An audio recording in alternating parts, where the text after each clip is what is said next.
పక్కవాడికి ఉపకారం చేయమంటే ఒక్కడు చేయడండి.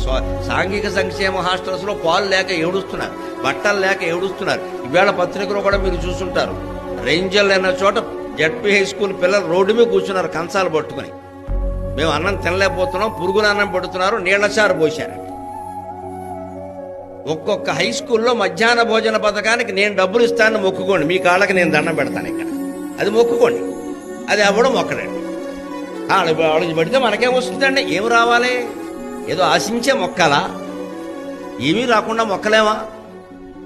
దేశంలో అంత పేదవాళ్ళు చదువుకుంటూ బలహీన వర్గాలు వాడికి ప్రైవేట్ స్కూల్లో ఫీజు కట్టలేక గవర్నమెంట్ పాఠశాలలో చదువుకుంటూ అన్నం లేక ఏడుస్తూ అక్కడ అన్నం పెడుతుంటే తినలేకపోతుంటే ఈ పాఠశాల మధ్యాహ్న భోజనం ఖర్చు నేను భరిస్తాను అని ఒక్క జమీందారు అనలేడా? ఈ సొమ్ము అలా ఖర్చు పెట్టలేడా? 1000 గుళ్ళు కట్టిన దానికంటే ఇది పుణ్యం. మీకు నమ్మినా మంచిదే, నమ్మకపోయినా మంచిదే, ఇది సత్యం, ఇదే సత్యం.